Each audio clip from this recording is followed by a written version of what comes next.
అలానే విశేషరావు ఏ రాష్ట్రంలో లేనట్టు ఆంధ్రప్రదేశ్లో సామాజిక వర్గాల డిస్టర్బెన్స్ అయితే ఉంది.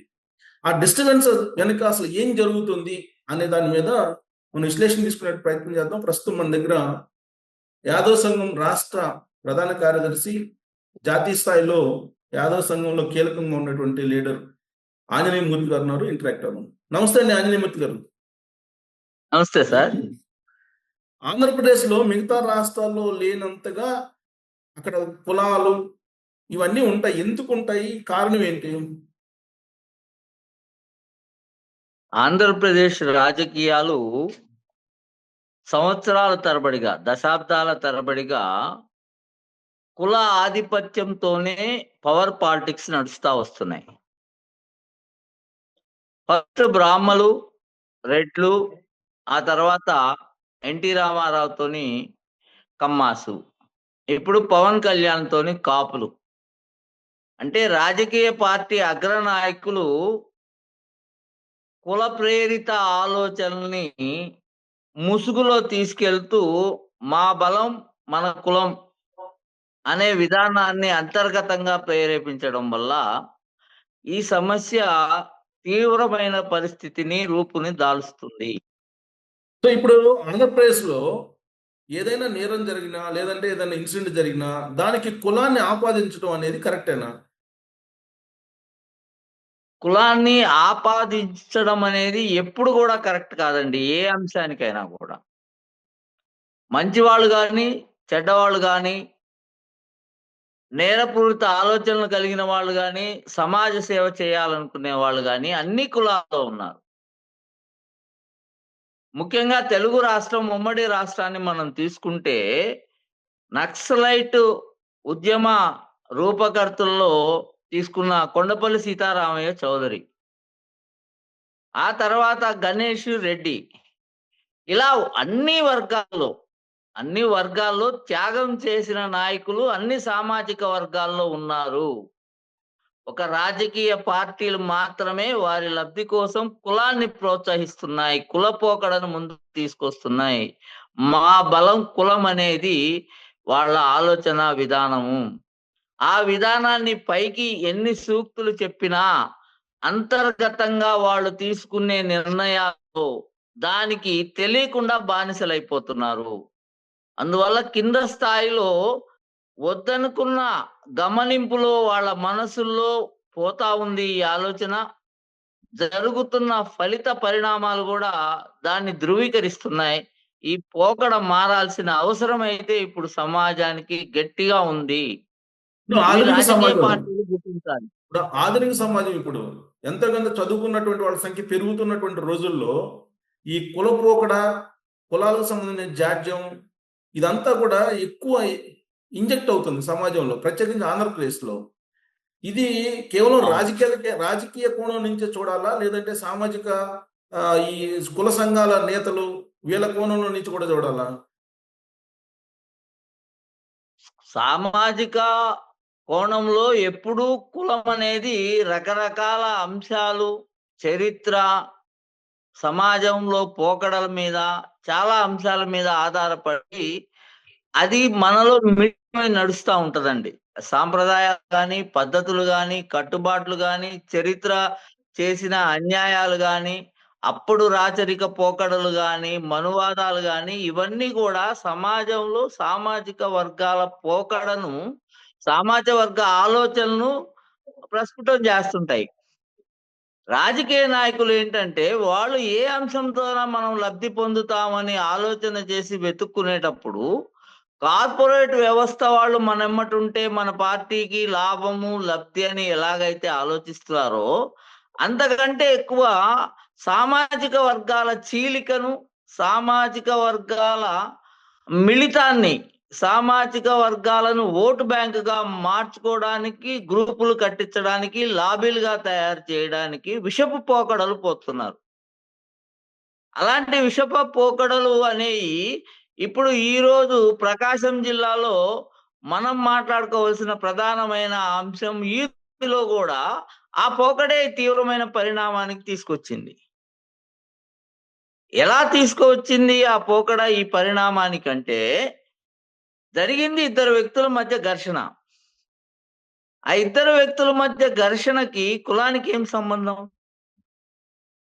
ఆ ఇద్దరు వ్యక్తుల మధ్య ఘర్షణ జరగడానికి ఏ సామాజిక వర్గం అనే పదం అనేది ఎక్కడ బేస్ కాదు, మూలం కాదు. కానీ చివరికి సామాజిక వర్గాలు రోడ్డు మీదకి రావాల్సిన బీసీలంతా రోడ్డు మీదకి రావాల్సిన, యాదవులంతా రోడ్డు మీదకి రావాల్సిన పరిస్థితి వచ్చింది. దీన్ని లోతైన విశ్లేషణ చేయాల్సిన అవసరం ఉందండి. ప్రస్తుతం తెలుగుదేశం పార్టీలో ఒక వింత పరిణామాన్ని బాధగా ఉన్నా చెప్పాల్సిన పరిస్థితి వస్తుంది. ఫస్ట్ 1982లో ఎన్టీ రామారావు గారు తన కనుసైగతో తన చేతి వాటాన్ని అలవోకగా ఎలా తిప్పితే అలా అభ్యర్థులు గెలిచిపోయారు. అప్పుడు తెలుగుదేశం పార్టీ ఎన్టీ రామారావు కనుసన్నల్లో ఆయన ఏం చెప్తే అదే విని అట్లనే నడిచిందండి. 96 తర్వాత చంద్రబాబు నాయుడు పనిచేసే ముఖ్యమంత్రిగా ఖాతి తెచ్చుకొని ఆయన ఏం చెప్తే అది 2004, 2019 దాకా తెలుగుదేశం పార్టీ నడిచిందండి. కానీ విచిత్రమైన పరిణామాల అంశాల మధ్య 2019, 24 మధ్య కమ్మ సామాజిక వర్గం మేమే తెలుగుదేశానికి ఇంపార్టెంట్, మేము లేకపోతే తెలుగుదేశం పార్టీ లేదన్న భావనతో ప్రపంచవ్యాప్తంగా అన్ని దేశాల వాళ్ళు ఉద్యమాలు చేశారు, నిరసనలు తెలియజేశారు, బాహాటంగా తమ అభిప్రాయాలు తెలియజేశారు. హైదరాబాద్ లాంటి పక్క రాష్ట్రాల్లో కూడా ర్యాలీలు నిర్వహించారు. ఇప్పుడు ప్రభుత్వం వచ్చిన తర్వాత ఒక సామాజిక వర్గం ఏం ఆలోచిస్తుందంటే ఈ ప్రభుత్వాన్ని మేమే తెచ్చామని నమ్ముతుంది. గ్రామంలో అట్టడుగు స్థాయి గ్రామంలో నివసించేవారు దాకా ఎన్టీ రామారావు పార్టీని తీసుకొచ్చినప్పుడు ఎన్టీ రామారావు ఎలా చెప్తే అలా నడిచినప్పుడు, చంద్రబాబు నాయుడు పార్టీని తీసుకొచ్చినప్పుడు చంద్రబాబు నాయుడు ఎలా చెప్తే అలా నడిచినప్పుడు, మరి మేము కదా ఈసారి అధికారం చెప్పింది, మేము చెప్పినట్టే పార్టీ నడుస్తుంది, నడవాలి, నడుస్తుంది అన్న భావనలో గ్రామాల్లో తమకు వ్యతిరేకమైన ఆలోచనలు ఉన్న వాళ్ళ మీదే కాకుండా తమతో ఉండి జీవించే వాళ్ళను కూడా వివక్షతో యుద్ధం చేస్తున్నారు. ఇది పార్టీ పరిణామాలకి చాలా విపరీతమైన పోకడా. ఇది చంద్రబాబు నాయుడు లాంటి పనిచేసే ముఖ్యమంత్రి లాంటి చంద్రబాబు నాయుడు బీసీ వర్గాలకు పెన్నిది. ఎన్నో ఉద్యోగ కల్పాలు చేయాలి, సంపదను పెంచాలని నిరంతరం ఆలోచించే చంద్రబాబు నాయుడు ఈ రోజు సామాజిక పరిస్థితుల మీద గనక దృష్టి పెట్టి ఆలోచించకపోతే నష్టం ఒకవైపే ఉండదు, అన్ని వైపులకు నష్టం ప్రాకిద్దని మేము ఈ సందర్భంగా ప్రజానికానికి, తెలుగుదేశం పార్టీ నాయకులకు, గౌరవనీయులైన ముఖ్యమంత్రి గారికి కూడా మేము తెలియజేస్తా ఉన్నాం. ఇక్కడ ఒక ఆ పాయింట్ రెండు ఏంటంటే వర్గాలు కూడా ఇప్పుడు ఒక పాయింట్ రెండు ఏంటంటే వర్గాలు ప్రకాశం కూడా జిల్లాలో తెలుగుదేశంకి చెందిన వాళ్ళే సార్. ప్రకాశం జిల్లాలో సార్, ప్రధానంగా చోటు చేసుకున్న సంఘటనలో కందుకూరులో ఒకటి చోటు చేసుకుంది. దానికి కులం రంగు పులివారు. ఇప్పుడు ఈదుమూడిలో చోటు చేసుకున్న దానికి కులం రంగు పులివారు. దీన్ని చంద్రబాబు నాయుడు గారు మహానాడులో ఒక మాట చెప్పారు. కొంతమంది కోవట్లు వైఎస్ఆర్ కాంగ్రెస్ పార్టీ నుంచి తెలుగుదేశం పార్టీలోకి జొరబడ్డారు. వాళ్ళు అల్లకొల్లోలం చేయడానికి రాష్ట్రాన్ని సిద్ధపడుతున్నారు, మీరు జాగ్రత్త అని చెప్పి తెలుగుదేశం పార్టీ క్యాడర్కి చెప్పారు. ఆ కోణం నుంచి చూస్తే మీకు ఎలా కనిపిస్తుంది ఈ రెండు ఇన్సిడెంట్లు? సార్ మీకు క్లాస్ వార్ ఉందా లేదా అనేది కాసేపు పక్కన పెడదాం. ఇక్కడ ఈదుమూడి ప్రత్యేక ఘటన మీద చూసుకుంటే వాళ్ళు పక్కా తెలుగుదేశం వాళ్ళే. రెండు వాళ్ళు కమ్మాసు సామాజిక వర్గానికి చెందిన ఈదుమూడి వాసులు వాళ్ళు మొదటి నుంచి తెలుగుదేశం వాసులే. P4 కింద చంద్రబాబు నాయుడు తీసుకున్న గ్రామ వాసులు యాదవులు. వాళ్ళిద్దరి మధ్య ఎప్పుడూ వ్యక్తిగత దూషణ గాని, పార్టీ పరంగా ఎక్కడన్నా అరుచుకొని గాని, ఇతర పోకడలు పోయిన సంఘటన లేదు. ఒకళ్ళనొకళ్ళు పెద్ద ఎత్తున గుర్తించుకునే పరిస్థితి కూడా లేదు. అయినా మేమే పార్టీని తీసుకొచ్చాం కాబట్టి మేమేం చెప్పితే అదే చెల్లాలా, చెల్లిద్దన్న నమ్మకంతోనే వాళ్ళు సామాజిక వర్గం పేరెత్తి వారి కుటుంబ మహిళలను రక్త సంబంధాలను ఊటంకిస్తూ అమ్మ, చెల్లి, అక్క అంటే చెత్త పదాలన్నిటిని వాడి వాళ్ళు దూషించిన వీడియోలు ఓపెన్ గా బయట సర్క్యులేట్ అయ్యే పరిస్థితి నడుస్తున్నప్పుడు ఒక సిఐ గారు అందులో ఇన్వాల్వ్ అయ్యి, శేషగిరి సిఐ గారు ఇన్వాల్వ్ అయిపోయి ఆయన ఎలా కౌంటర్ కేస్ కూడా కట్టిస్తాడండి? ఇక్కడ పార్టీ చేసిందని నేను అనను. చంద్రబాబు నాయుడు చేయిస్తున్నారని నేను అనను. ఆయనకు తెలిస్తే ఆయన ఖచ్చితంగా ఒప్పుకోరు. ఎందుకంటే P4 తన గ్రామం అయిన పద్ధతిలో ఆలోచించినా గూడా ఒప్పుకోరు. మరి ఇది ఎక్కడొచ్చింది? మరి ఈ పరిస్థితి ఇంత అహంభావము, ఇంత ఆధిపత్య ధోరణి ఎక్కడొచ్చిందంటే, ఈ పార్టీని మేము గెలిపిచ్చాం గాబట్టి, మేము జెప్పిందే జరగాలని ఈ రాష్ట్రంలో చాలా చోట్ల ఒక సామాజిక వర్గం, లేపోతే పార్టీలో ఆధిపత్య ధోరణి ఉన్న వాళ్ళు ప్రవర్తించే తీరు వల్ల, మిగతా వర్గాలు, మిగతా జీవనం గడిపే వాళ్ళందరూ గూడా ఇబ్బంది పడుతున్నారు. దీన్ని నిలువరించాల్సిన పరిస్థితి అది ప్రభుత్వ అధినేతకి ఖచ్చితంగా ఉంది. లేకపోతే నష్టం ఎక్కడి దాకా ప్రయాణిస్తదో ఎవరు చెప్పలేని అంశంగా మారిపోతుంది. ఇప్పుడు ఇవాళ ఒకటేంటంటే సీఐ గనక సరైన సమయంలో సీఐ గనక సరిగ్గా గనక ప్రవర్తించుంటే, సరిగ్గా మాట్లాడి గనుకుంటే 2 వర్గాలని పిలిపిచ్చి ఎవడో ఇద్దరు వ్యక్తులు ఆవేశంగా మాట్లాడింది నువ్వు ఆ బూతులు ఎలా మాట్లాడతావురా? నువ్వెందుకు కొడతావురా? ఆ కొట్టాల్సిన అంశం అక్కడ ఏముంది? లేదు నిజంగా కొట్టాల్సిన అంశం ఉందని సీఐ గారు నమ్మితే యువతల వాళ్ళని మీరు అట్లా చేయకూడదు కదా! ఇట్లా చేయాలని దండించి చేయాల్సిన పరిస్థితిని పక్కన బెట్టి, గ్రామాల్లో తిడతారయ్యా!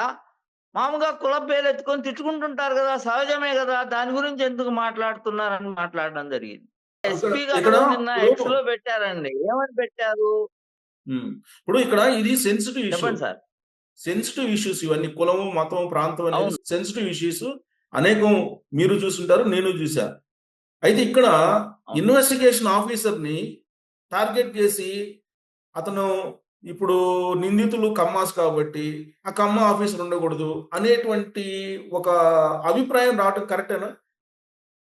అసలు రాలేదండి ఆ అభిప్రాయం. హ్మ్. కమ్మ రాయపాటి శ్రీనివాసరావు గారు సామాజిక వర్గం చౌదరి. రాయపాటి శ్రీనివాసరావు గారిని మేము పోయి క్రితం కలిసి మాకు మీ మీద గౌరవం ఉంది సార్. మీరు వెరీ హానెస్ట్ చక్కగా చేస్తారు. మీరు రండి సార్.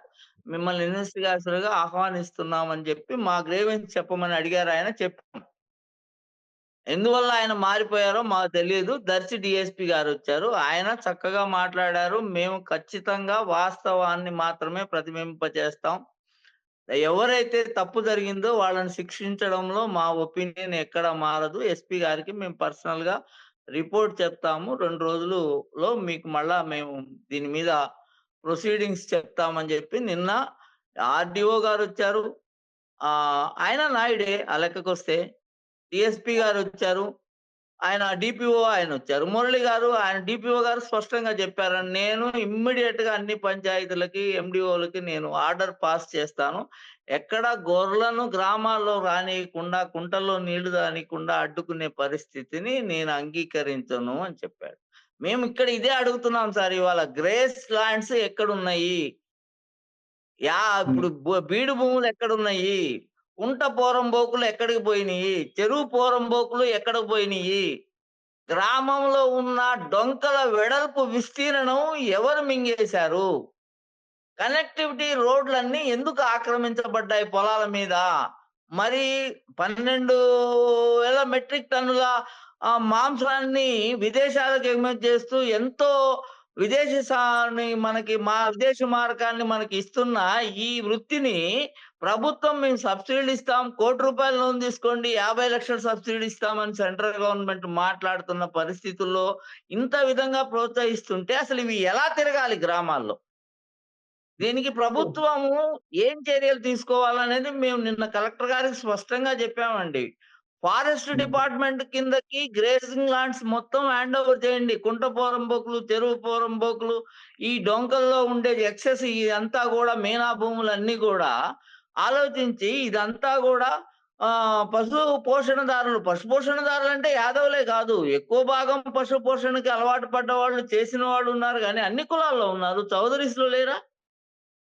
అన్ని అవును. కులాల్లో ఉన్నారు. మేకలు, గొర్రెలు, బరిగొడ్లు ఇవన్నీ గూడా మేపేవాళ్ళు. వాళ్ళకి సో మనం రక్షణ కల్పించాలి. వాళ్ళకి తిరగడానికి అవకాశం కల్పించాలి. అది ప్రభుత్వానికి ఎంతో పేరు తెస్తది. మీరు అవన్నీ గ్రామాల నుంచి బయటికి తీయండి. ఒక కమిటీ ఎయండి. ఫారెస్ట్ డిపార్ట్‌మెంట్‌కి ఈ ల్యాండ్స్ అన్నీ అప్పజెప్తాము. ఉన్న రికార్డ్స్ అన్నీ బయటికి తీయమనండి. చంద్రబాబు నాయుడు గారికి గూడా ఎంతో కీర్తి వస్తది. ఓకే. మీరు ఇక్కడ శాశ్వత ఎవరము కూడా పరిష్కారం ఒక ఇప్పుడు సామాజిక వర్గాన్ని టార్గెట్ చేసి మాట్లాడింది ఎవరు లేదు ఎక్కడ కూడా. సో, ఇప్పుడు మీరు శాశ్వత పరిష్కారం అని చెప్తున్నారు. అది విధానపరమైన నిర్ణయం. బహుశా చేస్తారేమో. అయితే ఇక్కడ ఈదుమూడి ఘటనకు సంబంధించి అక్కడ కావాలని జరిగినటువంటి ఇన్సిడెంట్‌గా మీరు భావిస్తున్నారా? ఒక యాదవ సంఘ నాయకుడిగా? లేదంటే అది అన్‌ఎక్స్‌పెక్టెడ్‌గా జరిగినటువంటి భావోద్వేగాలతో అన్‌ఎక్స్‌పెక్టెడ్‌గా జరిగిన సంఘటనగా భావిస్తున్నారా? అసలు అన్‌ఎక్స్‌పెక్టెడ్‌గా ఆ సంఘటన జరగడానికి అవకాశమే లేదండి. గొర్రెలు తోలుకొని అతను వెళ్తున్నాడు. మోటార్ సైకిల్ మీద ఇతను స్పీడ్‌గా వచ్చాడు. బూతులన్నీ మాట్లాడాడు. అతను రావడమే దిగి ఆ అబ్బాయి మెడ మీద ఒక దెబ్బ కొట్టాడు. ఏ అన్ని తర్వాత బూతులన్నీ తిట్టాడు. తిట్టిన తర్వాత అతనేమన్నాడంటే, "నువ్వు నా మెడ మీద కొట్టిన దానికి నాకేం బాధ లేదు. ఇక్కడ ఈ జూన్‌లో ఏముంటాయండి పొలాల్లో ఎవరికీ తెలియని అంశము. ఏమీ హ్మ్. లేదు. అసలు నన్ను నా అమ్మ, అక్క, యాలి వీళ్ళందరిని తిట్టి, నా కులాన్ని నువ్వు బూతులు తిట్టావు గాబట్టి, దానికి కారణం ఏందో చెప్పాలి నువ్వు. చెప్తేనే మేమిక్కడి నుంచి కదిలేదని ఒక్కడే ఉన్న ఆ కుర్రోడు ధైర్యంగా మోటార్ సైకిల్ తాళం తీసి గుప్పిట పట్టుకున్నాడు. హ్మ్. ఆ మోటార్ సైకిల్ తాళాన్ని తీసి గుప్పిట పట్టుకున్న తర్వాత అతను ఫోను జేస్తే, ఆ దూరంగా ట్రాక్టర్లు తోలుకుంటున్న ముగ్గురు కమ్మ సామాజిక వర్గ వ్యక్తులే వాళ్ళు ముగ్గురు వచ్చారు. వాళ్ళతో పాటు అక్కడ గొర్రెలు మేపుకుంటున్న ఇంకొకతను గూడా వాళ్ళతో వచ్చాడు. నలుగురు వచ్చినాక నాలుగో వ్యక్తి ఏం మాట్లాడలేదు. వీళ్ళు ముగ్గురే అయితే అది కాదు తప్పు పోబాయ్ అని జెప్పేసి, అబ్బాయి నువ్వు ముందుకెళ్ళిపో. ఏమయ్య నువ్వు అట్లా మాట్లాడకూడదని జెప్పేసి అతనికి తాళం ఇచ్చి పంపించేశారు. హ్మ్. ఇతను 5, 6 ఎకరాలు ముందుకు మేపుకోవడానికి పోయిన తర్వాత, అతను మళ్ళా ఇంకో మోటార్ సైకిల్ మీద ఇద్దరు, తన మోటార్ సైకిల్ మీద ఒకడిని కూర్చోబెట్టుకొని నలుగురు మళ్ళా వచ్చారు. వచ్చినప్పుడు ఇందాక వచ్చిన అతనున్నాడు చూడండి కమ్మాస్‌తో వచ్చిన ఆయన, అతనేం చేశాడు ఆ గొర్రెలని ఇటువైపు మేపుకుంటూ అతను తూర్పు పడమర వైపు మేపుకుంటూ పోతుంటే, ఇతను తూర్పు వైపుకి ఇటుకు దగ్గరగా ఇటువైపుకి వస్తా ఉన్నాడు. అతను వచ్చిన మోటార్ సైకిల్ మీద వచ్చిన ఒకతను దిగి చేతిలో ఉన్న రాడ్‌తోని కొడితే అతను తల పక్కకనడం వల్ల భుజం గూడు మీద తగిలింది. అదే తలకు తగిలితే గ్యారంటీ‌గా చచ్చిపోయేవాడు. హ్మ్. గూడు తొలగింది. వెనక అతను అరుస్తున్నాడు. "అతను గాదురా! అతను గాదురా!" అంటున్నాడు. ముందు కుర్రోడు అడ్డుకున్నాడు గదా! నాకు సమాధానం చెప్పవే ఎళ్ళమని. అతన్ని సూచిస్తా ఇతను అతను గాదురా! అంటున్నాడు. మరి హ్మ్. ఇతన్ని కొట్టినందుకు పోలీస్ సీఐ గారు ఏం జేయాలి? వీడు హ్మ్. అసలు ఎక్కడా పార్టిసిపెంట్ గాదు. అతనితో కలిసి వ్యాపారస్తుడు గాదు. గొర్రెల మందలో అతని హెడ్డో, ఇతని యజమానో లేపోతే కూలోడో ఇద్దరు ఒకటి గాదు. ఎవడి గొర్రెలు వాడియి ఎక్కడెక్కడో మేపుకుంటున్నారు. హ్మ్. మరి ఇతన్ని కొట్టినందుకు దాని మీద అసలు చర్య లేదు. 2 కలిపి ఒకే సీక్వెన్స్ కేస్‌లాగా రాయడానికి పెద్ద ఎత్తున సీఐ గారు ప్రయత్నం జేసి కౌంటర్ జేశాడు. కులం పేరెత్తి తిట్టకుండా ఎట్టుంటారయ్యా! గ్రామాల్లో తిట్టుకుంటారులే. అంతేలే అది సామాన్యం దాని మీద ఎందుకు మాట్లాడుతున్నారని మాట్లాడాడు. సో, ఫ్లేరప్ ఎక్కడయింది? కాదు ఈ ఫ్లేరప్ మొత్తంలో ఎక్కడైంది సార్? పార్టీ గాదు. చంద్రబాబు నాయుడు గాదు. కమ్మ హ్మ్. సామాజిక వర్గం గాదు ఫ్లేరప్ చేసింది. ఒక హ్మ్. కమ్మ సామాజిక వర్గంలో పుట్టిన అతనంత మాత్రాన అతను యాదవుల్ని తిట్టినంత మాత్రాన అదంతా కమ్మ సామాజిక వర్గానికి మేము ఆపాదించం. తిట్టినతన్ని శిక్షించడంలో ఏ సామాజిక వర్గం బలంగా అండ వస్తుంది? తిట్లు హ్మ్. తిన్నవాడిని, దెబ్బలు తిన్నవాడిని కాపాడడానికి ఏ ఏ సామాజిక వర్గాలొచ్చినియి. ఇది ఇక్కడ వచ్చి ఆగింది పాయింట్ కలెక్టర్ ఆఫీస్ ధర్నా కాడికి. సో, ఇప్పుడు దీన్ని రాజకీయంగా చేసినట్టున్నారు. మొత్తం ఎపిసోడ్ రాజకీయం అయిపోయినట్టుంది. ఎక్కడ రాజకీయం లేదండి. సోషల్ మీడియాలో మేము ఆర్గనైజర్స్ పిలిచిన దాంట్లో అందరిని రమ్మన్నాం. ఒక పర్టిక్యులర్‌గా ఎవరికీ ప్రత్యేక ఆహ్వానం కాకుండా సోషల్ మీడియాలో పోస్ట్ చేసి ఈ అన్యాయాన్ని అందరం ఎదిరిద్దామని చెప్పి పిలిచాం. సహజంగా ఇలాంటి వాటిల్లో వ్యక్తిగత వాళ్ళు లేతే మాట్లాడడం చేతగాని వాళ్ళు, లేపోతే చరిత్ర ఇన్సిడెంట్‌లన్నీ చెప్పగలిగిన వాళ్ళు కొంతమంది యాడ్ అయ్యుంటారు. ఇప్పుడు వైఎస్ఆర్ కాంగ్రెస్ అంత పార్టీ వాళ్ళు మాత్రాన కనిపించారు. ఊరు నేను కూడా మొత్తానికి చూసాను. సామాజిక రంగు పులమాల్సిన పని లేదు. వైఎస్ఆర్ కాంగ్రెస్ అతను పార్టీ వాళ్ళు కులమెత్తి కనిపించారు. పేరు గిట్టినప్పుడు అతన్ని అరెస్ట్ చేయండి. ఏం సెక్షన్‌లు పెట్టారండి? మీరొకసారి ఎఫ్ఐఆర్ కాపీ పరిశీలించండి. మూర్తి ఇప్పుడు గారు ఎక్కడెక్కడో వాడో ఇప్పుడు మనోభావాలు దెబ్బతిన్నాయంటే 36 పోలీస్ స్టేషన్‌ల చుట్టూ తిప్పుతున్న తరుణంలో, ఈ కేసుకి ఎందుకు అలా చేయలేకపోయింది పోలీస్ డిపార్ట్‌మెంటు? ఓకే. ఇప్పుడు అది ఒక యాదవ్ సంఘ నాయకుడిగా మీరు చేసే డిమాండ్ మీరు చేస్తున్నారు. ఇన్సిడెంట్ కూడా చెప్తున్నారు. అయితే దాంట్లో వైఎస్ఆర్ కాంగ్రెస్ అవును. పార్టీ లీడర్లు కనిపించారక్కడ? దాన్ని రాజకీయ కోణం నుంచి వైఎస్ఆర్ తీసుకెళ్ళే పార్టీ ప్రయత్నం కాదండి. చేయట్లేదా? ఇప్పుడు రామచంద్రయ్య పార్టీ వాళ్ళున్నారు. తెలుగుదేశం పార్టీ ఉన్నారు. వైఎస్ఆర్‌సీపీ వాళ్ళున్నారు. సీపీఎం పార్టీ వాళ్ళు ఉన్నారు. గొర్రెల మేకల సంఘానికి సంబంధించిన రాష్ట్ర అధ్యక్షుడితో సహా మిగతా వాళ్ళు కూడా ఉన్నారు. ఉమ్, కొంతమందికి వాళ్ళకి వ్యక్తిగతంగా ఇప్పుడు నేనెట్లయితే మీతో ఛానల్‌లో మాట్లాడడానికి నాకు అవకాశం ఉందో, ఇంకా కొంతమందికి ఛానల్స్‌లో మాట్లాడే అవకాశం ఉంటే, వాళ్ళు రకరకాలుగా మాట్లాడి ఉండొచ్చు. కొన్ని యాదవ సంఘం గూడా కొన్ని యాక్సెప్ట్ చేయకపోవచ్చు, చేయదు. యాదవ సంఘం ఏం కోరుకుంటుందంటే, యాదవ జాతి గౌరవాన్ని కించపరిచే విధంగా ప్రవర్తించడాన్ని సంపూర్ణంగా అడ్డుకుంటున్నాం. ఓకే. 2 ఇప్పుడు ఉమ్, పర్చూరు నియోజకవర్గంలో ఎమ్మెల్యే అలసత్వాన్ని తీవ్రంగా యాదవులు నిరసిస్తున్నాం. పర్చూరు నియోజకవర్గంలో ఖచ్చితంగా దీని మీద మేము ఇంకా మూవ్‌మెంట్ చేయాల్సిన పరిస్థితి ఉంది. 60,000 ఇచ్చి కొంత అమౌంట్ 60,000 నేను అనకూడదు. ఏ కొంత క్యాష్ ఇచ్చి కొంతమందిని పంపి రాజీ చేయించాలని మొదటి రోజు ఎందుకు ప్రయత్నించాడు ఎమ్మెల్యే? ఓకే. ఇవాళ గూడా ఎమ్మెల్యే బాధపడుతున్నారు. మేమొచ్చి మీ ఊళ్ళో మాట్లాడతామంటే, ఆ ఊళ్ళో వాళ్ళు ఏం చెప్తున్నారు? మీరు గాదు మాకు మా కుల సంఘం నాయకులు ఇన్వాల్వ్ అయి ఉన్నారు. వాళ్ళతో మాట్లాడమని చెప్పారు. ఇవాళ మార్నింగ్ గూడా. నేనేం అడుగుతున్నా అంటే చంద్రబాబు నాయుడు దత్తత తీసుకునే గ్రామంలో ఎంత పట్టుంటే దత్తత తీసుకుంటారు? ఏలూరు సాంబశివరావు గారు అందరూ ఓడిపోయినప్పుడు అతను గెలవడానికి కారణం ఆ పెదగంజం పాలాల్లో ఉన్న యాదవులేసిన ఓట్లే గదా! 1600, 2000 ఓట్లలో. ఉమ్. ఎక్కువ 90% యాదవులు నీకేశారు. దగ్గుబాటి వెంకటేశ్వరరావుని గూడా కాదని నీకేశారు ఆ ఎలక్షన్‌లో గూడా. ఇప్పుడు దగ్గుబాటి తెలుగుదేశం వెంకటేశ్వరరావుతో ఇప్పుడు మంచి మూర్తి గారు సంబంధాలున్నాయి. ఉన్నా గూడా నీకు వేశారు. నువ్వేం జేస్తున్నావు ప్రతిసారి నీ నియోజకవర్గంలో ఎన్ని ఊర్లల్లో బీసీల మీద దాడి జరుగుతుందో ఏలూరు సాంబశివరావు గారు ఆలోచించుకోవాలి. ఎందుకు మూర్తి గారు చేస్తున్నారు దాడులు? మూర్తి గారు కేవలం ఇప్పుడు మీరు చెప్పిన కారణమండి. ఎన్టీ రామారావు పార్టీ తీసుకొచ్చాడు కాబట్టి రామారావు చెప్పినట్టు విన్నాం. మేము ఇయాల పార్టీని అధికారం తెచ్చామని ఆ 3, 4%, 5% ఉన్న సామాజిక వర్గం నమ్ముతుంది కాబట్టి మేము చెప్పినట్టే నడవాలన్న పోకడ పార్టీకి తీవ్రమైన నష్టం. మేము పార్టీకి కూడా నష్టమనే చెప్తున్నాం. ఇప్పుడు తెలుగుదేశం పార్టీకి బీసీలు వెన్నుముక అని చెప్పి చెప్తూ ఉంటారు. ఇదే బీసీ వర్గాలు 2019 ఎన్నికల్లో జగన్మోహన్ రెడ్డి గారి పక్షాన వెళ్ళారు కాబట్టే ఆయనకు అన్ని సీట్లు వచ్చినాయి. సో కాబట్టి ఇప్పుడు బీసీలు మళ్ళీ తెలుగుదేశం పార్టీ వైపు వచ్చేసారు 24లో. ఈ బీసీలని తెలుగుదేశం పార్టీలో లేకుండా చేయడానికి వైఎస్ఆర్ కాంగ్రెస్ పార్టీ కుట్రలు పన్నుతుంది. ఆ కుట్రలో భాగంగానే ఇలాంటివన్నీ జరుగుతున్నాయి అని చెప్పి రాజకీయ కోణం నుంచి అనేవాళ్ళు ఉన్నారు. ఇప్పుడు రాజు సమర్థవంతంగా పాలించాలండి. వైఎస్ఆర్‌సీపీ కుట్ర చేసిందా? గ్రామంలో ఉన్న 2 ఒకే సామాజిక వర్గంలో 2, 3 గ్రూపులు కుట్ర చేశారా? ఈదుమూడిలో 2 ఒకే సామాజిక వర్గంలో 2 గ్రూపుల మధ్య జరిగే ఇంటర్నల్ అలజడే ఈ ఇష్యూకు కారణమైందా? ఇవన్నీ పరిష్కరించాల్సిన బాధ్యత ఎవరిది? కుల సంఘ నాయకులది కాదు. మీకు అంత క్లాస్ వార్ జరుగుతుంది. ఇంకో సిస్టమ్ ఉందని మీ పార్టీకి, పార్టీ అధినేతలకి లేపోతే ఎస్పీ గారికి దృష్టి ఉన్నప్పుడు వాటిని చీల్చి చెండాలండి. నీతిని, నిజాయితీని, స్వచ్ఛతను, న్యాయాన్ని ముందుకు తీసుకొచ్చి కూర్చోబెట్టండి. పార్టీ బలపడతది. కుట్రలను ఛేదించాల్సిన పరిస్థితి ఎవరిది? అడ్మినిస్ట్రేషన్‌ది గదా! అడ్మినిస్ట్రేషన్‌కి ఎలాంటి సూచన లేకుండా ఒక సీఐ ఎందుకలా ప్రవర్తిస్తాడు? ఎలాంటి ఒత్తిడి లేకుండా ఏముంటది ఆయనకి? గొర్రెల కాపర్లు ఏమన్నా శత్రువులా? ఉమ్. ఆయన జీవితం ఆయన ఒత్తిడి ఉన్నప్పుడు, ఆయన ఉద్యోగ ధర్మాన్ని ఆయన ఎలా నిర్వర్తించాలో ఆయన మీద ఒత్తిడి జరుగుతున్నప్పుడు, ఆయన ప్రవర్తన అలాగే ఉంటది. మేమేం సీఎం గారిని వ్యక్తిగతంగా విమర్శించడం లేదిక్కడ. మేమిదే అడుగుతున్నాం ప్రభుత్వాన్ని. నిన్న కలెక్టర్ గారికి గూడా నేను జెప్పాను. అడ్మినిస్ట్రేషన్ ఇన్ టైమ్‌లో ఫెయిల్యూర్ కావడం వల్ల ఈ సమస్య ఉత్పన్నమైంది.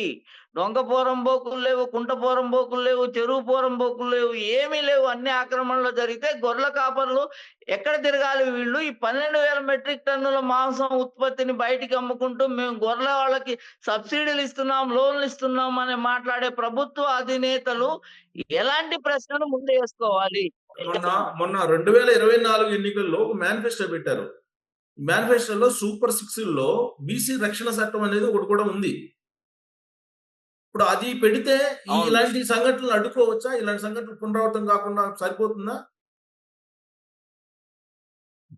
సార్ బీసీ రక్షణ చట్టం కావాలని అందరూ అడుగుతున్నారు సార్. నా హ్మ్. వ్యక్తిగత అభిప్రాయం అయితే చట్టాన్ని జాగ్రత్తగా ఫ్రేమ్ చేయలేకపోతే దానివల్ల నష్టాలు గూడా జరగొచ్చు. హ్మ్. ఎస్సీ చట్టంలో గూడా కొంత విఫలమైన పరిస్థితుల్ని మనం కళ్ళారా చూస్తున్నాం. హ్మ్. ప్రొవోకేటెడ్ చూస్తున్నాం. మీరు పదే పదే అడుగుతున్నారు ఇక్కడ. ప్రొవోకేటెడ్ సిస్టమ్ వల్లే బీసీల మీద దాడులు ఒక సామాజిక వర్గం చేస్తున్న ముద్ర వస్తుందా అనేది మీరు నిమిషం నిమిషం అడుగుతున్నారు.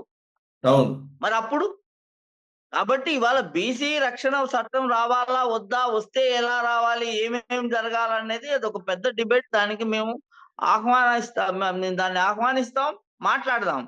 ఇక్కడ ఉమ్. మేమేం అడుగుతున్నాం అంటే రేసింగ్ ల్యాండ్స్ ఎటుపోయినాయి, ఓకే. మాన్యాలు ఎటుపోయినాయి, ఉమ్. కాటమరాజు లక్షల ఎకరాలని బీడు పశువుల కోసం తీసుకొచ్చి ఇచ్చాడండి, ఒక యాదవుల కోసం కాదు. పశువులు కాయడానికి ఎవడైనా, పశువులు బ్రతకాలి మేతతో అని తన రక్తాన్ని చిందించిన వాడు, తన సైన్యాన్ని చిందించి చంపించి చచ్చిపోయినా సరే యుద్ధాలు చేసి ఆ భూములు ఏర్పరిచిన కాటమరాజుది భూములు ఎక్కడున్నాయి, ఎవరి చేతిలో ఉన్నాయి? ఎందుకు ఓకే. ఉపేక్షిస్తుంది ఈ ప్రభుత్వం? ఎందుకు రాదు? ఇప్పుడు మీకు ఓట్ల బ్యాంక్ కావాలంటే అక్కడ వస్తాయి కదా సార్. మీరు ఇవన్నీ చేస్తే ఈ పేద వర్గాలన్నీ మీకోసం వెంటబడి పొలో అంటూ అహర్నిశలు కృషి చేసి మిమ్మల్ని మళ్ళీ మళ్ళీ మళ్ళీ మళ్ళీ రావాలనుకుంటారు కదా. ప్రభుత్వాలు ఎందుకు దాని మీద దృష్టి పెట్టవు? ఎందుకు కనీస సమయాన్ని కేటాయించవు? ఓకే. ఇప్పుడు ఈదుముడి సంఘటన ఇలా ఉంటే సేమ్ ఈదుముడి సంఘటన లాగానే ఇప్పుడు మళ్ళా విజయవాడలో ఆ కృష్ణలంకలో ఒక సంఘటన వచ్చింది. అదేదో కాపుకి సంబంధించినటువంటి ఇష్యూ అంట. ఇదే ప్రకాశం జిల్లాలో కందుకూరులో ఒకటి ఇష్యూ అయింది. కాపు వర్సెస్ కమ్మ. ఇవన్నీ సార్ చూస్తే గనక అసలు ఏం జరుగుతుంది అక్కడ దగ్గర నుంచి మీరు చూస్తున్నారు. అక్కడ ఆంధ్రప్రదేశ్ లో గ్రౌండ్ లెవెల్లో ఏంటి సిచ్యువేషన్? ఇందాక మీరు చెప్పినట్టు అదొకటే పాయింటా? ఏది కమ్మాసే సార్ నడిపిస్తున్నారు ఇప్పుడు చంద్రబాబు నాయుడు గారిని? సార్ సార్ చౌదరీలను చంపుకొని ఎమ్మెల్యేలైన నియోజకవర్గాలు చాలా ఉన్నాయి. రెడ్ల మీద దాడులు చేసుకుని రక్తసిక్తమయ్యి ఎమ్మెల్యేలు పవర్ ట్రాన్స్ఫర్ అయిన నియోజకవర్గాలు ఉన్నాయి. ఇవాళ కాపులు పవర్ కోసం కొట్లాడుతున్నప్పుడు ఎక్కడ ఏమి జరుగుతుంది అనేది, కాపు సామాజిక వర్గం ఏ సామాజిక వర్గం మీద ఎలా దాడికి పోతా అనేది అది సపరేట్ భిన్నమైన అంశాలండి ఇవి. యాదవులు ఎక్కడ రాజ్యాధికారం కోసం పోరాడడం లేదు. యాదవులు ఇప్పటికి కూడా ఎవరో పెద్ద నాయకులు ఎమ్మట తన వ్యక్తిగతమైన ప్రతిభతో, కష్టంతో, తన సొంత సామర్థ్యాలతోని యుద్ధం చేసి బీఫామ్ చేసుకుంటే ఆ నియోజకవర్గంలో ఉన్న యాదవ సామాజిక వర్గం మనోడు వచ్చాడు రాని ఓట్లు వేసే పరిస్థితిలోనే ఇంకా ఉన్నారు. వాటిని వీటిని కలిపి ఒక కాదు. గాడిన కట్టకండి దయచేసి. యాదవుల మీద జరుగుతున్న దాడి ఈ రాష్ట్రంలో ఖచ్చితంగా కులం మీద చిన్న చూపుతోనే కొన్ని సామాజిక వర్గాలు మాట్లాడుతున్నాయి. దీన్ని మేము తీవ్రంగా ఖండిస్తున్నాం, గర్హిస్తున్నాం. కాదు మూర్తి గారు, ఇప్పుడు రాజ్యాధికారం దిశగా కాపులు ప్రయత్నం చేస్తున్నారు. సరే, రెడ్లకి రాజ్యాధికారం ఉంది, చౌదరీస్కి రాజ్యాధికారం ఉంది. తెలుగుదేశం పార్టీలో రాజ్యాధికారం బీసీలదే కదా అనే ఒక భావన లేదా? తెలుగుదేశం పార్టీలో రాజ్యాధికారం బీసీలది కాదండి. బీసీలకు ఏ పార్టీలో రాజ్యాధికారం లేదు.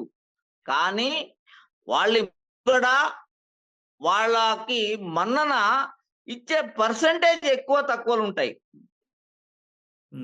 కుషన్గా పోవడానికి కావలసిన పరిస్థితులు కానీ, గౌరవానికి సంబంధించిన కొన్ని అంశాలు కానీ, వ్యక్తిగత సమస్యలు, పనులు, జీవన విధానంలో మెరుగుపరుచుకోవడానికి కానీ రాజకీయ పార్టీలు వాళ్ళకి తాయిలాలు చూపిస్తూ ఓపెన్ గా కానీ, అన్అఫిషియల్ గా కానీ, వ్యక్తిగా భుజం మీద చేసి కానీ సమూహాలకు మేము ఉన్నాము అని చెప్పి మాట్లాడడం వల్ల కానీ ఈ బీసీలని తమ చుట్టూ తిప్పుకుంటున్నారు. కానీ బీసీలకు ఎక్కడ రాజ్యాధికారం ఉందండి?